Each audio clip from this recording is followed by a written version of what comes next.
भगवान का प्रस्ताव। एक शिक्षाप्रद कहानी। एक बार एक भक्त दुखी होकर भगवान को शिकायत कर रहा था कि आप मेरा ख्याल नहीं रखते। मैं आपका इतना बड़ा भक्त हूँ, सारा दिन आपकी सेवा करता हूँ, सारा दिन आपका स्मरण करता हूँ, फिर भी मेरी जिंदगी में इतने दुख क्यों हैं? मेरी जिंदगी में तो हमेशा दुख ही दुख रहते हैं। एक दुख से छुटकारा मिलता नहीं कि एक और दुख मेरी जिंदगी में आ जाता है। दूसरों का तो आप बहुत ख्याल रखते हो, उनको तो सुख ही सुख देते हो, पर मुझे दुख के सिवाय कुछ नहीं देते। फिर भगवान की आवाज़ उसे अपने अंतर्मन में सुनाई देती है। भगवान जी कहते हैं, ऐसी बात नहीं है बेटा, यह तुम्हारा वहम है। सभी के हिस्से में दुख और सुख दोनों आते हैं, सब अपने अपने कर्मों को भोगते हैं। पर भक्त था कि सुनने को तैयार ही नहीं था। आखिरकार इस नादान भक्त को भगवान समझा समझा कर थक गए, पर उसको समझ नहीं आई। फिर भगवान ने उसको समझाने के लिए एक तरकीब निकाली और कहा, बेटा मैं तुम्हें एक अवसर देता हूँ तुम्हारी परेशानियों को बदलने का। यह देखो, सामने एक पेड़ है और इस पर सभी लोग अपनी दुख, तकलीफ, बीमारी, दर्द, परेशानियाँ इत्यादि लिखकर एक पोटली बनाकर इस पर बांध देते हैं।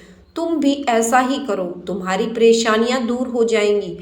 भक्त बहुत खुश हुआ। उसने कहा, धन्य हो भगवान जी, आपका बहुत बहुत धन्यवाद।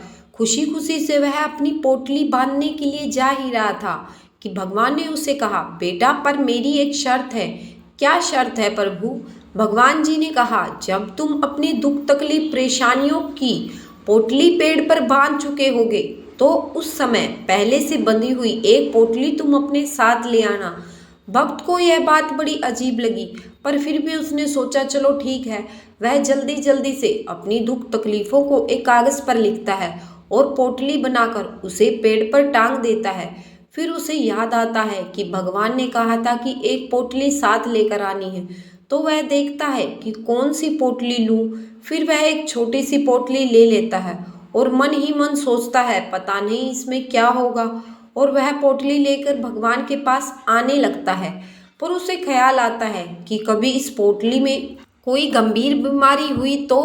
फिर वह सोचता है, नहीं नहीं, दूसरे वाली ले लेता हूँ। और फिर मन ही मन सोचता है, अरे बाप रे बाप, अगर इसमें कोई गंभीर समस्या निकली तो। नहीं नहीं, मैं वह ले लेता हूँ, पर न जाने यह किसकी है और इसमें क्या समस्या निकलेगी। वह बहुत परेशान हो चुका था। किसी ने सच ही कहा है, बंद मुट्ठी लाख की, खुल गई तो राख की। उसे बहुत चिंता हो रही थी कि कभी उसमें लिखी दुख, तकलीफ, परेशानियां उससे बड़ी तो नहीं। अब तक तो उसको ठीक लग रहा था, पर अब वह यह सोचकर परेशान हो गया था कि इसमें क्या निकलेगा। हे प्रभु, आप कहाँ हो? क्यों, क्या हुआ? इनमें से जो पोटली पसंद आए उसे ले आओ।